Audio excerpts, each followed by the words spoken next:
Sven hadir dengan ketenangan yang berwibawa. Sosok yang jelas menyimpan sesuatu di balik julukan yang melekat padanya. Julukan itu sendiri sudah cukup untuk menandai dirinya sebagai salah satu dari sedikit hunter yang benar-benar diakui dunia. Sama seperti Liz, keberadaannya tidak bisa dianggap sepele. Sedangkan Ansem, namanya bahkan sudah menjadi legenda. Tidak perlu lagi ada penjelasan.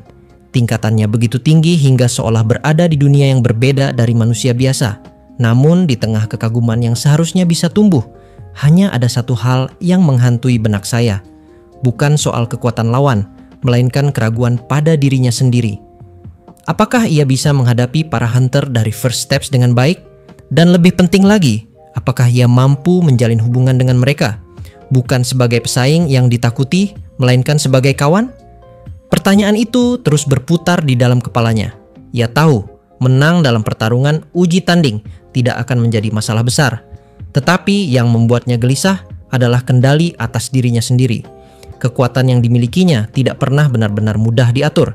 Sekali saja ia lengah dan kekuatan itu muncul melampaui batas, ia bisa kembali menjadi sosok yang ditakuti. Sama seperti yang terjadi di Teres dulu.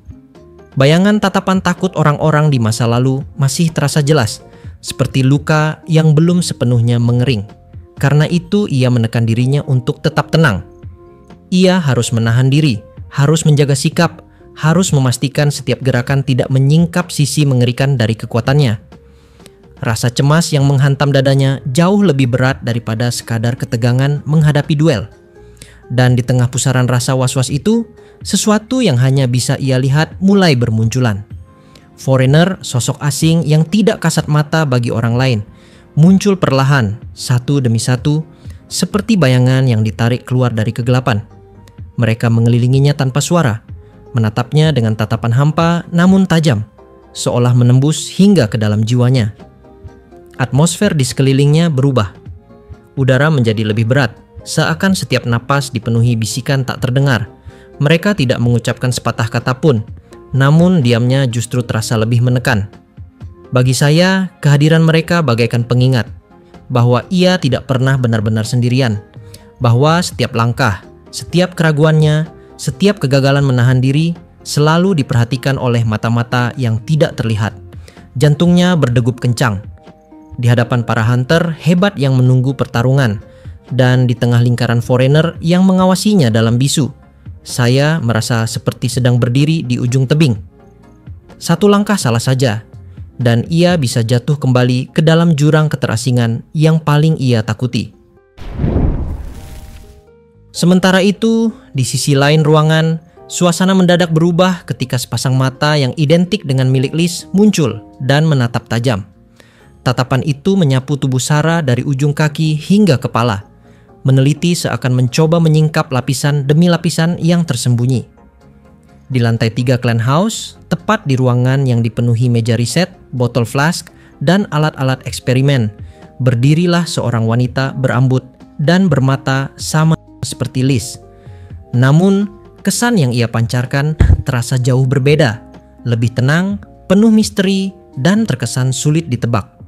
Dialah Citri Smart, saudari dari Liz. Ternyata keluarga Smart terdiri dari 3 bersaudara, dan Citri adalah salah satunya. Tatapannya mengandung sesuatu yang sulit diartikan, seolah sedang menimbang nilai yang tersembunyi di balik sosok yang ia amati. Setelah meneliti dengan saksama, ia akhirnya menunjukkan kepuasan tersendiri. Gerak-geriknya menandakan sebuah keputusan yang jelas, seakan ia telah menemukan jawaban yang dicari. Liz, yang menyadari tingkah saudarinya, bereaksi keras. Interaksi di antara mereka menunjukkan dinamika yang khas antara kakak beradik. Citri tetap kalem dan terbiasa menghadapi reaksi Liz yang emosional, sementara Liz dengan wajah kesal menunjukkan ketidaksetujuannya. Dari cara mereka berdua bertukar sikap, jelas bahwa pemandangan seperti ini adalah hal yang biasa terjadi di antara keduanya. Bagi pengamat, hal tersebut menimbulkan perasaan iri sekaligus kagum. Nama Grieving Souls yang terdengar suram ternyata menyimpan suasana yang penuh warna, ramai, dan hidup. Hubungan erat antara anggota menjadikan kelompok itu terasa hangat meski diselimuti nama yang kelam. Namun yang menimbulkan tanda tanya justru adalah penilaian Citri. Apa yang sebenarnya ia lihat hingga berani menyebut hasil akhirnya sebagai sesuatu yang lulus? Apakah itu penilaian tentang kekuatan, watak, atau sesuatu yang lebih halus dan sulit dijelaskan? Di tangannya, ia menggoyangkan sebuah flask berisi cairan perak yang berkilauan, memantulkan cahaya gemerlap di seluruh ruangan. Tatapannya yang penuh semangat menegaskan bahwa ia sudah menaruh minat. Baginya, pertarungan bukan sekadar uji coba, melainkan kesempatan untuk menguji kebenaran dari apa yang pernah ia dengar tentang sosok di depannya. Dalam diam, ia menyatakan keinginannya untuk ikut serta dalam sparring yang akan datang. Ketertarikannya tertuju pada kekuatan yang disebut-sebut dengan nama aneh, sesuatu yang membuat rasa ingin tahunya semakin besar. Suasana ruangan pun kembali menegang. Bagi Sarah, jelas bahwa ini bukan sekadar sparring biasa. Ada sesuatu yang lebih dalam. Sebuah ujian baru yang mungkin akan menentukan pandangan orang-orang terhadap dirinya di dalam Grieving Souls. Pertanyaan pun muncul di benak Sarah. Sitri dikenal sebagai seorang alkemis. Dengan logika sederhana, seharusnya peran itu lebih cocok sebagai pendukung daripada petarung garis depan. Namun, kenyataan yang terlihat justru berlawanan. Anggota Grieving Souls tampak memiliki semangat bertarung yang menggebu-gebu. Hanya sang pemimpin, Cry, yang sejauh ini belum terlihat memperlihatkan nafsu untuk turun langsung ke gelanggang. Liz menatap kakaknya dengan raut serius. Pengalaman singkatnya menghadapi Sarah sebelumnya membuatnya sadar bahwa kekuatan yang dimiliki tidak bisa dianggap enteng. Namun, Sitri tetap bersikap tenang, bahkan meyakinkan. Ia menyebutkan bahwa dirinya memiliki sesuatu yang bisa digunakan dalam pertarungan, gas yang baru saja ia racik, dibuat dari bahan khusus yang diperoleh dari Yggdra. Pernyataan itu membuat tubuh Sarah refleks menegang. Racun berbentuk gas memang berbahaya, dan bahkan di tempat seperti teras yang peraturannya longgar sekalipun, penggunaan senjata semacam itu tetap dilarang keras. Sementara Liz memandang rendah kemampuan gas tersebut, Sitri justru yakin dengan efektivitas temuannya. Ia menganggap bahwa jika gas ciptaannya mampu memengaruhi Sarah, maka sudah pasti manusia biasa pun tidak akan bisa menahannya. Masalahnya hanya terletak pada penyebaran efeknya yang terlalu luas. Dari cara Sitri menyampaikannya, jelas bahwa target uji coba itu adalah Sarah sendiri. Meski demikian, alasan dibalik tindakannya tidaklah sepenuhnya jelas. Tidak ada indikasi bahwa ia mendengar kejadian di Code. Namun, nada sikapnya mengandung keyakinan bahwa eksperimen itu memang ditujukan langsung kepadanya. Meski begitu, dalam hati Sarah tidak merasa gentar. Gas racikan atau racun semacam itu sudah bukan ancaman lagi. Sebagian besar zat berbahaya tidak mempan sejak lama. Dan setelah pertarungan di Code, daya tahannya meningkat lebih jauh lagi. Lebih dari itu, ada jaminan lain. Para foreigner yang selalu mengelilinginya tidak akan pernah membiarkan dirinya terjatuh untuk kedua kalinya.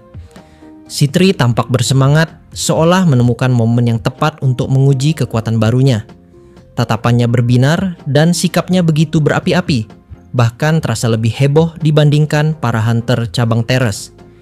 Ia memandang sparring ini sebagai kesempatan emas, sementara lawannya sebenarnya lebih berharap bisa menjalin pertemanan daripada menambah daftar pertarungan.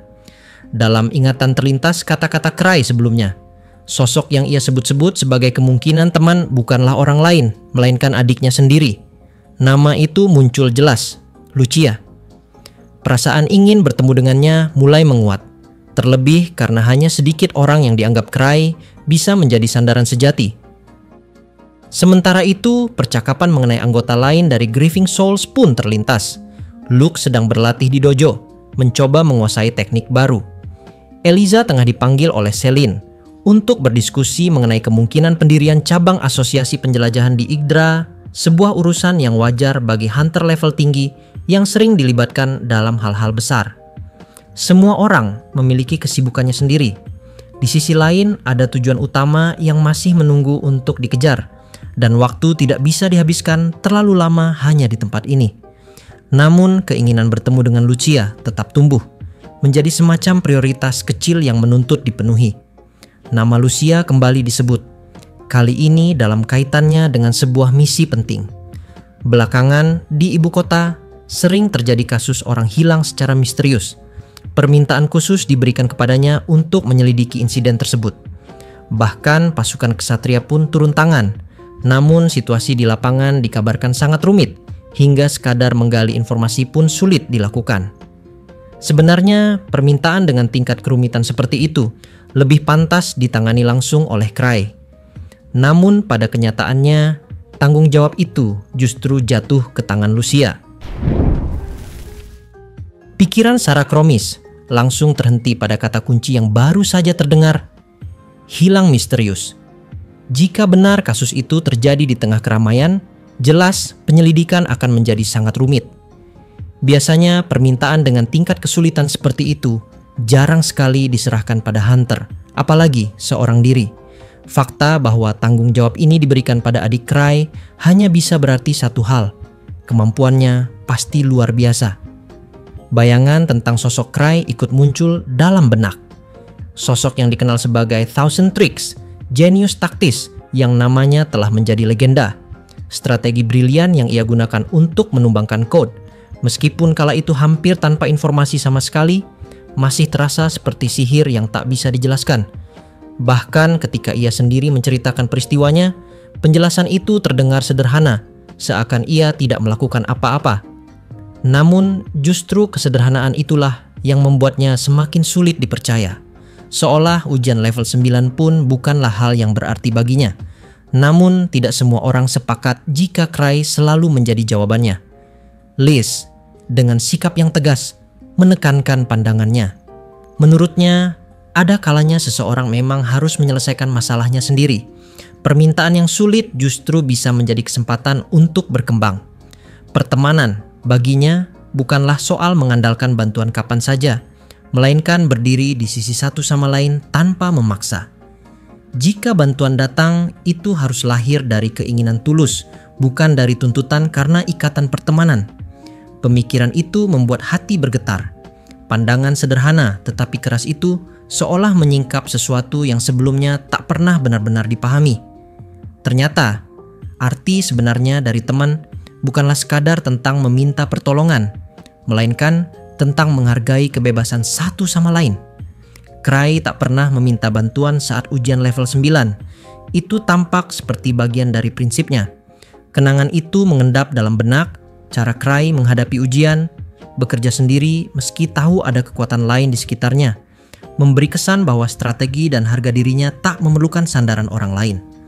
Di Terrace, sosok yang selama ini ditakuti sekaligus diandalkan hadir dalam ingatan. Nah, banyak yang memohon pertolongan padanya, namun tak satu pun yang benar-benar menjadi teman sejati. Di balik itu semua, kata-kata Liz tentang arti persahabatan sebagai sesuatu yang bukan sekadar meminta bantuan bergema kuat. Ia menilai teman bukan dari seberapa sering seseorang menolong, melainkan dari kehendak tulus yang muncul sendiri. Perasaan itu menggerakkan sesuatu di dalam diri, sebuah kesadaran baru, dibandingkan dengan Liz yang memancarkan kebanggaan dan integritas seorang hunter yang kuat.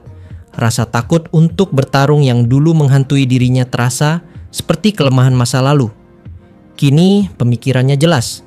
Bersama Lucia, orang yang Cray percaya bisa menjadi teman. Ia yakin bisa menjadi teman yang baik pula. Keyakinan baru itu menghangatkan dada, mengubah kecemasan lama menjadi tekad. Sitri yang sejak tadi tak sabar merapikan posisi dan menandai dimulainya sparring.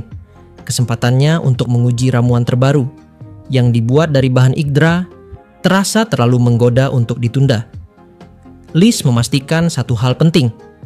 Uji coba itu tidak boleh terlalu kejam karena target adalah seseorang yang dekat dengan Cray. Nasihat itu muncul dari rasa tanggung jawab, bukan untuk mengekang, melainkan untuk menjaga batas. Perasaan antusiasme pun muncul. Untuk pertama kali, ide bertarung membuatnya bersemangat. Selama ini sparring terasa hambar, tanpa gairah memenangkan sesuatu. Kini berbeda. Ada dorongan untuk berlatih, bukan sekadar untuk menang, melainkan untuk membuktikan pada diri sendiri bahwa ketakutan masa lalu sudah tak lagi menguasai. Di saat yang sama, Sitri pun kini akhirnya berkata, "Maaf, tapi aku tidak bisa menahan diri. Karena sekali lagi, ini adalah waktu yang tepat untuk mencoba hasil eksperimen baru milikku. Walaupun sebelumnya sudah diperingatkan oleh Liz untuk tidak menyakiti teman dari Cry, tapi sepertinya Sitri tidak peduli. Di momen itulah, Sarah pun kini langsung membalas. "Hah? Kamu sempat kepikiran buat nahan diri. Kalau sampai nahan, kita putus temenan. Sparring itu harus dilakukan kayak mau bunuh-bunuhan, baru ada artinya." Kalimat yang akhirnya bisa Sarah ucapkan, itu malah buat Liz kaget dan teriak. Tapi Sarah cuma bisa senyum kecil. Namun kali ini, Sarah yakin, sekalipun Sarah menunjukkan kekuatannya, teman baru ini tidak akan takut padanya. Dengan senyum kecil yang tak bisa sembunyikan keyakinan barunya, ia melangkah berjalan menuju ke lantai dasar dari gedung Clan First Step. Di hadapan Grieving Souls, sebuah babak hubungan baru antara kepercayaan, ujian, dan persahabatan baru saja dimulai. Nah, menariknya, tepat pada bagian yang terakhir ini, narator pun kembali menekankan sebuah informasi penting kepada kita, di mana jika kita rangkum, maka bunyinya adalah seperti ini. Kemampuan dari Sarah Kromis bukanlah sesuatu yang dipelajari, melainkan warisan dari garis keturunan yang telah lama hidup di balik bayang-bayang peradaban. Seluruh keluarganya dulu memiliki kekuatan serupa, aneh, mengerikan, sekaligus menakjubkan. Mereka disebut klan penyihir, dikucilkan karena rasa takut, dan memilih menyingkir dari dunia, bersembunyi dalam kesendirian, hingga akhirnya satu persatu mereka lenyap. Kini hanya satu yang tersisa. Nasib mempertemukannya dengan dunia luar lewat bencana yang kelak dikenang sebagai tragedi terbesar di Teres. Di langit wilayah itu terbuka sebuah pusaran sihir hitam pekat, Gate, yang memuntahkan gerombolan monster tanpa henti. Gelombang demi gelombang datang, seakan tidak pernah ada akhirnya. Kota benteng Teres seharusnya sudah jatuh pada malam pertama. Namun ada seorang gadis yang berdiri sendirian di garis depan, menolak untuk mundur. Selama 7 hari 7 malam, ia bertarung tanpa henti. Darah membasahi tanah, teriakan monster mengguncang udara, dan tubuhnya berkali-kali hampir runtuh. Tetapi ia tetap berdiri. Tak ada alasan yang jelas, tidak ada janji, tidak ada ikatan. Hanya tekad membara yang menolak kehancuran.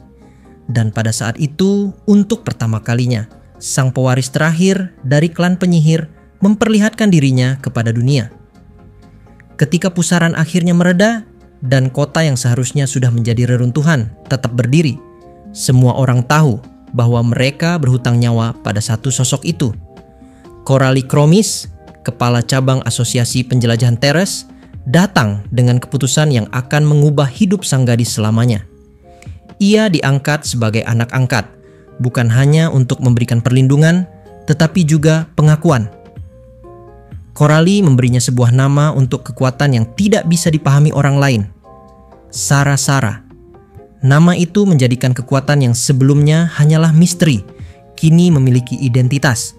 Lebih jauh lagi, Coralie menaikkan statusnya melalui jalur khusus yang jarang diberikan kepada siapapun, mengangkatnya ke level 8. Bagi sebagian orang, langkah itu hanyalah strategi demi memperkuat Teres. Tetapi di balik itu tersimpan niat lain. Sebuah keyakinan bahwa masa depan gadis ini layak diperjuangkan. Sejak saat itu, kisahnya tidak lagi hanya milik dirinya. Ia menjadi legenda hidup, gadis terakhir dari klan penyihir, pemilik Sara-Sara, kekuatan yang melampaui nalar manusia namun diterima dunia karena namanya telah dikenang.